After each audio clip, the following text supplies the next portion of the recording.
there is not a single new car available in America for less than $20,000. Not one. The Chevrolet Spark is gone. The Toyota Yaris is gone. The Mitsubishi Mirage was discontinued. And in December of last year, Nissan killed the Versa, the last vehicle in America with a retail price under $20,000. The cheapest new car you can buy today is a Hyundai Venue. It starts at $22,150. 5 years ago, you could walk into a dealership and drive out in a brand new car for $13,000. That option no longer exists. The average new car now costs over $50,000. The average monthly payment just hit a record $773. 1 in 5 buyers is now paying over $1,000 a month. And when you calculate what a new car actually costs over the length of that loan, not the sticker price, but the real number, including everything they do not show you on that window, it is a figure that should fundamentally change how you think about your next purchase. This is not about one manufacturer raising prices. Every major automaker eliminated their most affordable options within the same 24-month window. And the financial architecture they built to replace those affordable cars is where this story goes from frustrating to genuinely alarming. The question is not whether affordable cars disappeared. The question is why every manufacturer killed them at the same time. The Chevrolet Spark was discontinued in 2022. The Toyota Yaris went the same year. The Mirage held on until 2024. The Nissan Versa was axed in December 2025. Cox Automotive put it plainly. The United States market no longer has a single new vehicle with an average retail price below $20,000. Manufacturers describe this as a natural shift in consumer preference. Buyers want SUVs and crossovers, they say, until you consider that the manufacturers themselves eliminated the alternatives. You cannot prefer what does not exist. When every affordable sedan and hatchback vanishes within the same window, what you are seeing is not consumer demand, it is supply-side engineering. A $17,000 Mirage generates a thin margin. A $36,000 compact SUV generates a substantial one. A $66,000 pickup, the current average transaction price for a full-size truck, according to Kelley Blue Book, generates an enormous one.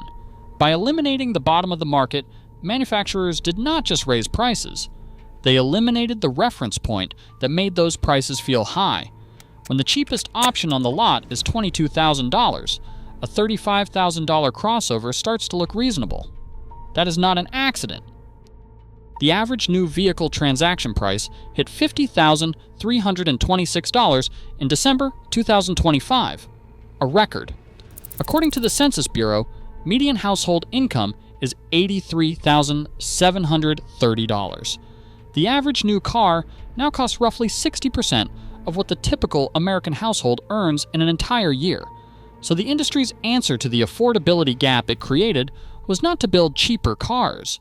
It was to stretch the loans. 84 months, 7 full years of payments on a depreciating asset. According to Edmunds, loans of 84 months or longer now account for 22.9% of all financed new vehicle purchases, an all-time record. The average amount financed hit $43,899, also a record. The average down payment dropped to $6,206, one of the lowest figures since 2022. An 84-month loan means you spend the majority of those 7 years owing more on the vehicle than it is worth. The car depreciates. The loan balance barely moves. By the time most buyers want to trade in, they are underwater. Edmunds confirmed this. 29.3% of trade-ins had negative equity. The average amount owed on those underwater trade-ins hit $7,214, an all-time record. And here's what makes this a system. Those buyers do not absorb the loss. They roll it into the next loan. The average monthly payment for buyers who rolled negative equity into a new purchase reached $916 a month. 40.7% of those were financed with 84-month loans. The math is circular. Buy a car you cannot afford. Finance it over 7 years. End up underwater. Roll the debt into an even more expensive vehicle. Repeat. The consequences are already visible. Auto loan delinquency rates hit 3.88% in the third quarter of 2025, a 15-year high. Subprime auto loan delinquencies reached 6.65%, the highest level since records began in 1993. 1.73 million vehicles were repossessed in 2024. Auto loans are now, excluding student loans, the riskiest credit product in the United States. But even that $916 payment does not capture the full cost.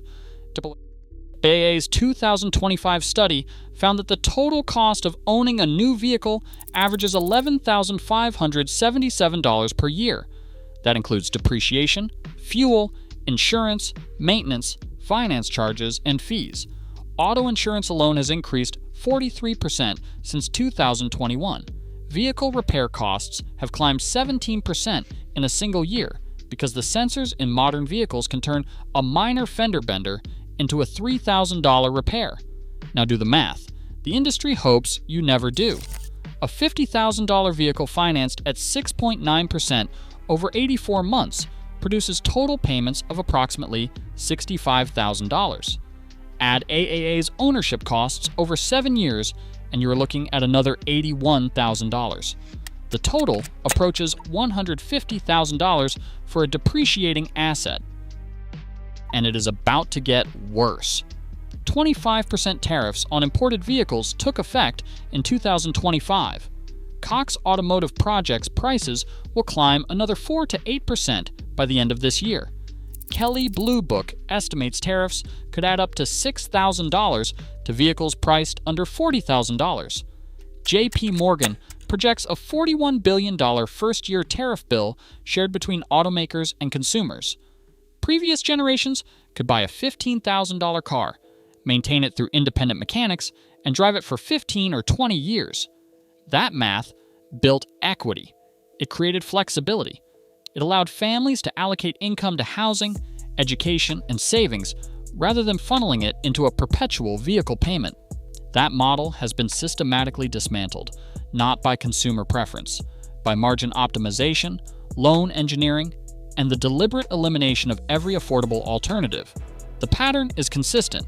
Manufacturers killed affordable cars to push margins higher. They extended loans to 7 years to mask the cost. The financial structure guarantees negative equity, and the negative equity guarantees the next purchase. It is a closed loop, and it was built that way. The options are narrowing, but they exist. Buy used from before 2024. Calculate total ownership cost, not just the monthly payment, before walking into any dealership. Resist 84-month financing, regardless of how manageable the monthly number appears. And if you must buy new, demand a fully itemized out-the-door quote before visiting in person. The window for affordable car ownership did not close slowly. It was shut, deliberately, by every major manufacturer within the same 24 months. And every month you spend inside the system they built without understanding its actual cost, the price of not knowing gets higher.